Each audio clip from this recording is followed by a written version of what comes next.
नमो भगवते वासुदेवाय। श्रीमद्वाल्मीकिरामायणम् आरण्यकाण्डम् 1सप्ततितमः सर्गः। कबन्धशापाख्यानम्। पुरा राममहाबाहो महाबलपराक्रमम् रूपमासीन्ममाचिन्त्यम् त्रिषु लोकेषु विश्रुतम्। यथा सूर्यस्य सोमस्य शक्रस्य च यथा वपुः सोऽहं रूपमिदं कृत्वा लोकवित्रासनं महत्। ऋषीन् वनगतान् राम त्रासयामि ततस्ततः। ततस्तूलशिरा नाम महर्षि कोपितो मया सञ्चिन्वन् विविधं वन्यं रूपेणानेन दर्शितः। तेनाहमुक्तप्रेक्ष्यैवं घोरशापाभिधायिनाम्। एतदेव नृशंसं ते रूपमस्तु विगर्हितं समयायाचितक्रुद्धः शापस्यान्तो भवेदिति। अभिशापकृतस्येति तेनेदं भाषितं वचः। यदा चित्वा भुजौ रामः त्वां दहेद्विजने वने तदा त्वं प्राप्स्यसे रूपं स्वमेव विपुलं शुभं। श्रिया विराजितं पुत्रं धनुस्त्वं विद्धि लक्ष्मण।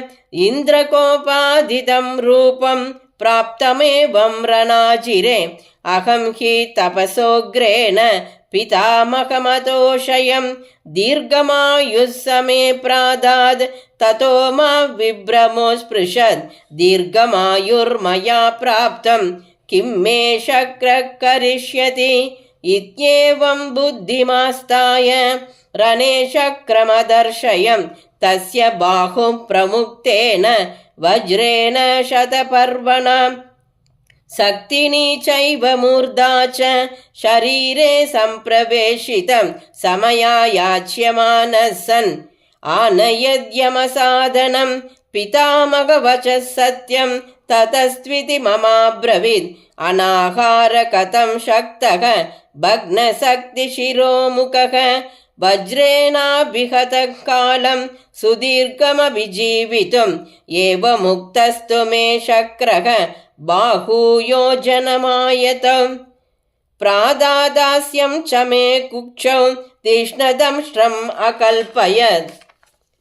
सोऽहं भुजाभ्यां दीर्घाभ्यां संक्षिप्यास्मिन् वने चरान्।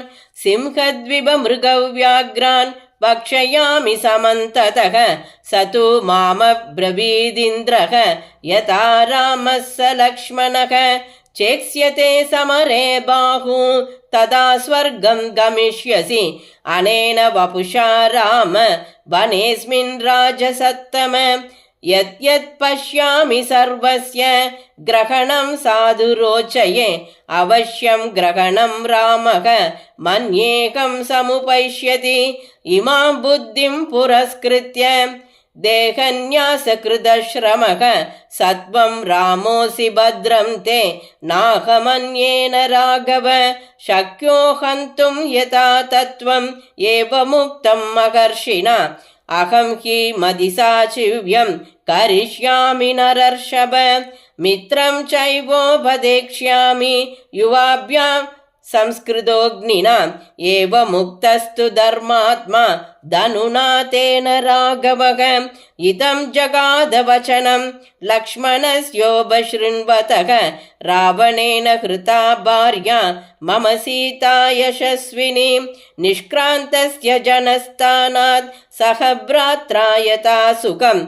नाम मात्रं तु जानामि न रूपं तस्य रक्षसः। निवासं वा प्रभावं वा वयं तस्य न विद्महे। शोकार्तानाम् अनाथानाम् एवं विपरिधावतां कारुण्यं सदृशं कर्तुम् उपकारेण वर्तताम्। काष्ठान्यादाय शुष्कानि काले भग्नानि कुञ्जरैः तक्ष्यामस्त्वां वयं वीर श्वभ्रे महति कल्पिते सत्वं सीतां समाक्षक्ष्व येन वा यत्र वा हृता कुरु कल्याणमत्यर्थं यदि जानासि तत्त्वतः एवमुक्तस्तु रामेण वाक्यं धनुरनुत्तमम् प्रोवाच कुशलो वक्तुं वक्तारम् अपि राघवं दिव्यमस्ति न मे ज्ञानं नाभिजानामि मैथिलीं यस्तां ज्ञास्यति तं वक्ष्ये दत्तस्वं रूपमास्थितः अदग्धस्य हि विज्ञातुं शक्तिरस्ति न मे प्रभो राक्षसं तं महावीर्यं सीतायेन हृता तव विज्ञानं हि मम भ्रष्टं शापदोषेण राघव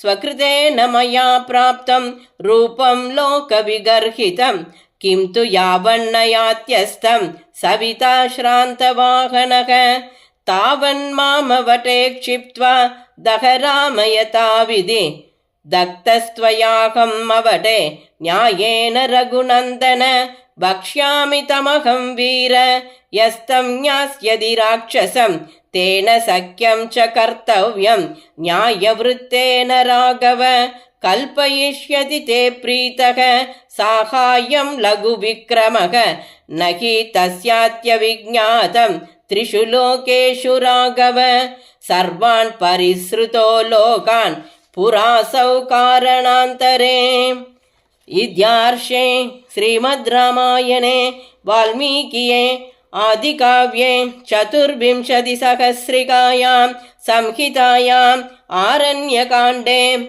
कबन्धशापाख्यानं नाम एकसप्ततितमः सर्गः।